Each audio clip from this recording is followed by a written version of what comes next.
L-andament turistiku f'Għawdex fil-jiem tal-Għid il-Kbir kien pożittiv ferm b'iktar minn 45,000 passiġġier qasmu l-fliegu bejn Malta u Għawdex.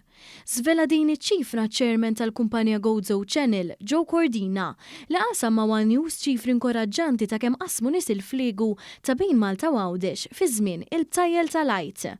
Huwa spjega li fil-ġimgħa mqazza speċifikament bejn l-Erbgħa u l-Ħadd qasmu l-fliegu mal-45,000 passiġġier.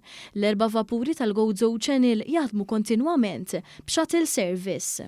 Qal li dawn iċ-ċifri jfissru żieda ta' 30% aktar minn meta mqabbla maċ-ċifri tas-sena li għaddiet.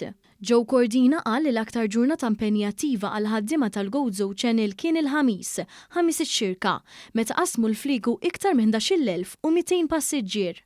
Intant il-kap eżekuttiv tal-Assoċjazzjoni Qawċija Turiżmu il-GTA, Joe Muscat, qal lil One News li l-ewwel sena meta l-festa tal-Għid il-Kbir seta' tiġi ċelebrata b'mod sieħ mingħajr l-ebda restrizzjoni tal-pandemija kienet suċċess fejn jitlu l-okkupanza u n-negozju f'dan iż-żmien ta' festi. Dan kien l-ewwel weekend tal-ġimgħa imqazza illi ma kenniex l-ebda restrizzjoni marbuta mal-pandemija.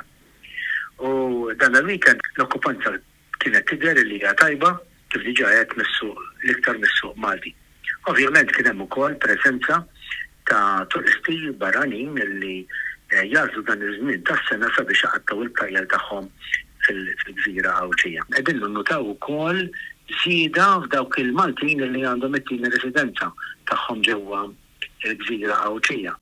Irrimarka li r-restoranti kellhom reazzjoni pożittiva wkoll fejn jidħol l-andament turistiku, speċjalment dawk l-istabilimenti li jbijaw ikel tradizzjonali. Kellna diversi ristoranti li kkummentaw mod pożittiv f'dawn il-ġranet tal-klijentela li kellhom, mod speċjali dawk marbuta mal-ikliet ta' nhar ħadd-tilgħid. Dawk l-istabilimenti li jibiju ikel tipikament Għawċi u Malti bħal-huma ftajjar assatatu hekk ukoll irrapportaw klijentela rajba ħafna b'dan il-perjodu.